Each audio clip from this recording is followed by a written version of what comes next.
My wife, 36, wanted an open marriage. But after I, 38 male, started dating, she wanted to add more rules.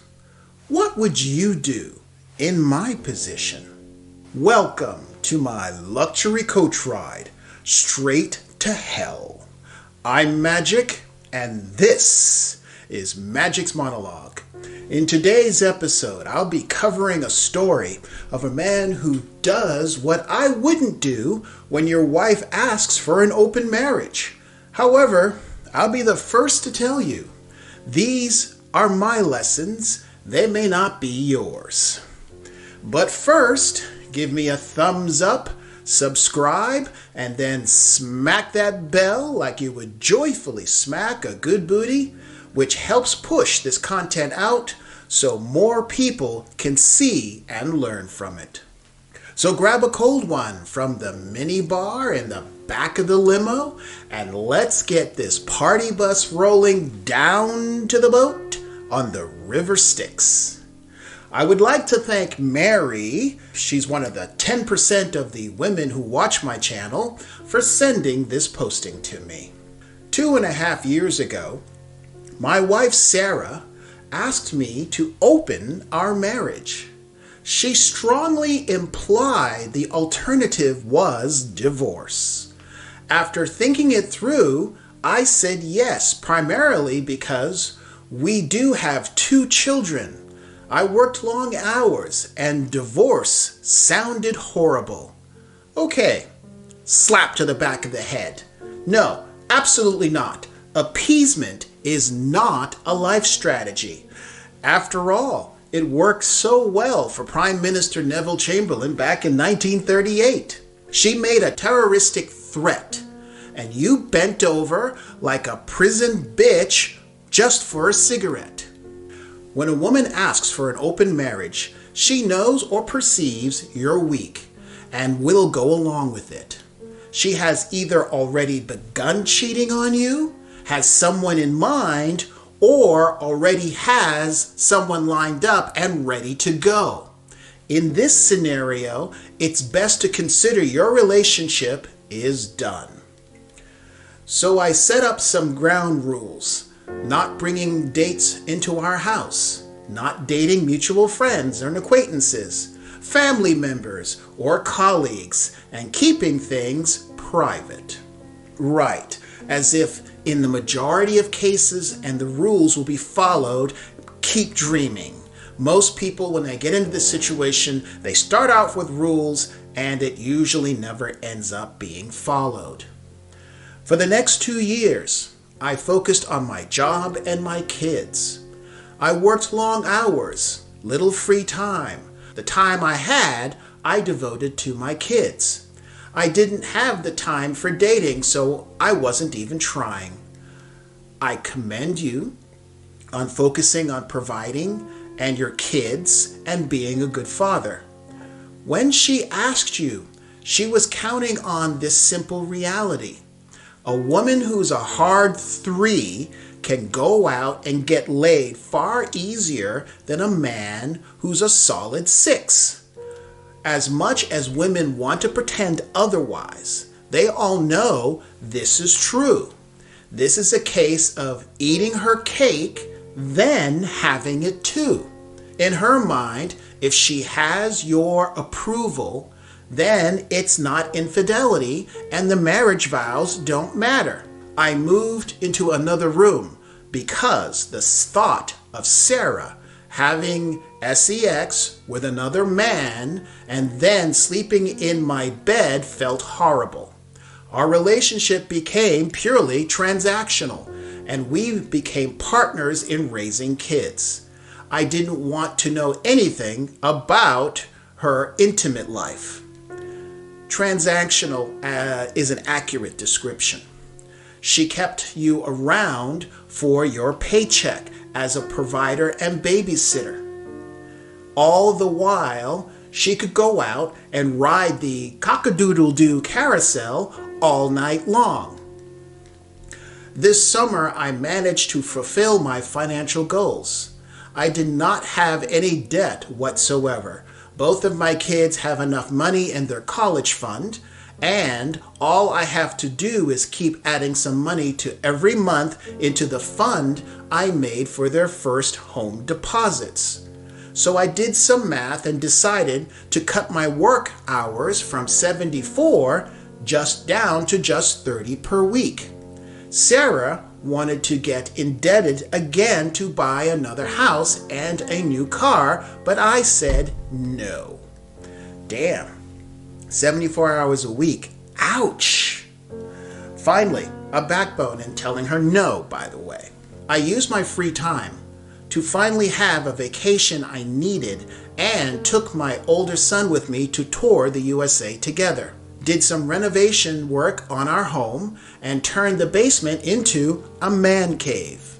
Started working out, playing sports, and leading a healthier life. Good for you. I support working out, eating right, as it helps most men focus and gain some clarity, self-confidence, and purpose. Then I started trying to land a date. For me, just having sex with someone is not my thing. I wanted to at least be a friend before that, to go out together, watch movies, have fun, and then have sex. So I dated a couple of women and found Jane, with whom I clicked. With Jane, I was going out to concerts, art galleries, Comic-Cons, movies, and we could boink too.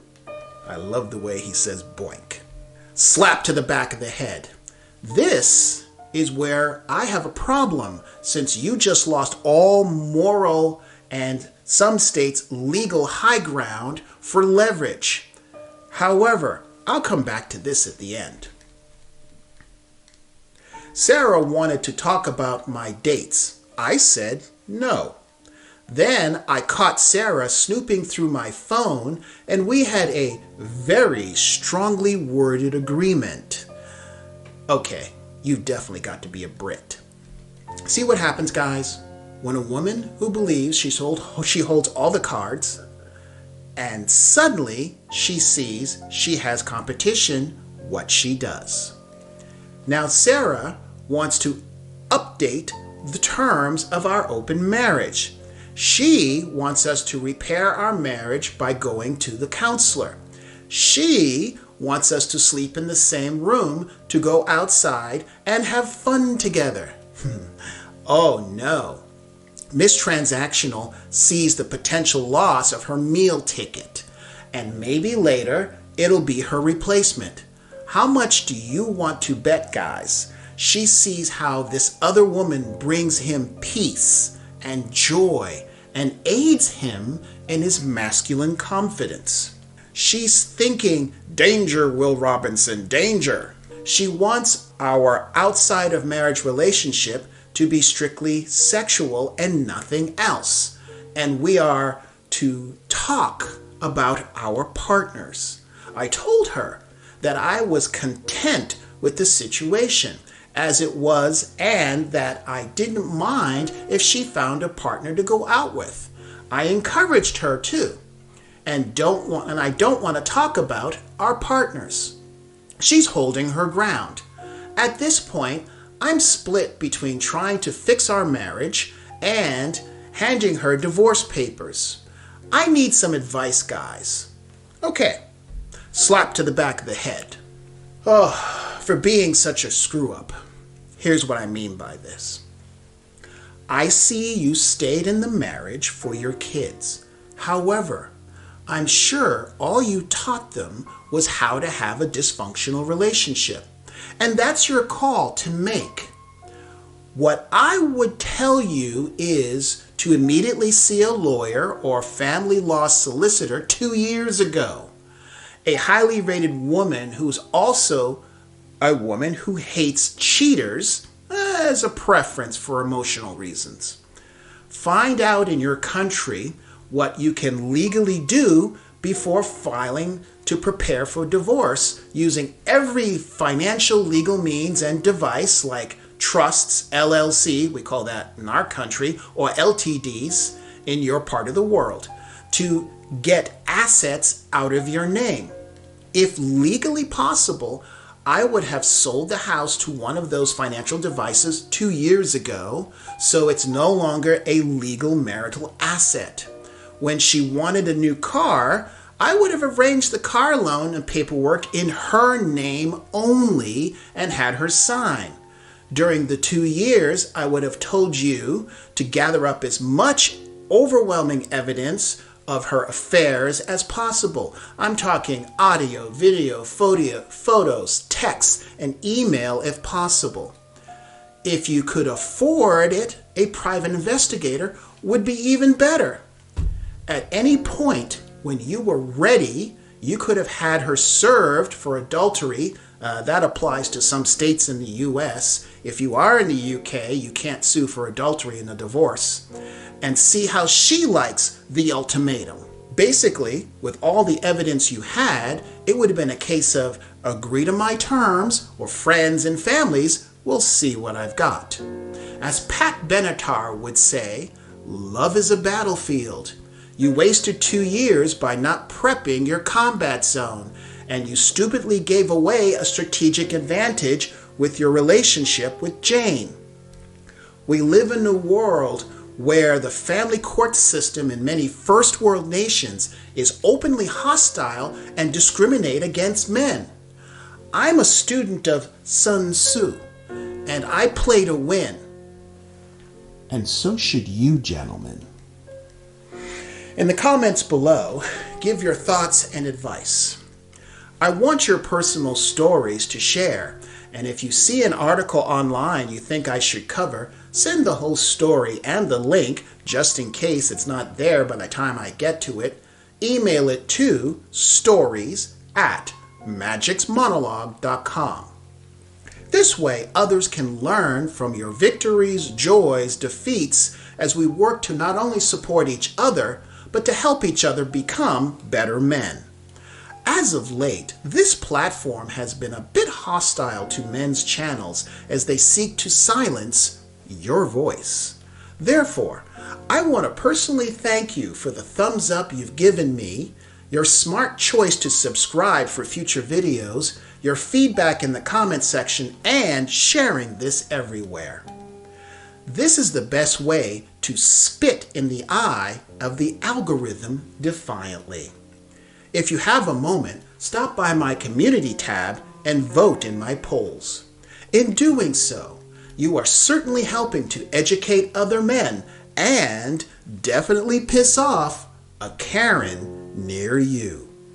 Until next time. Thank you for watching. Before you take off, check out these other videos for me, please.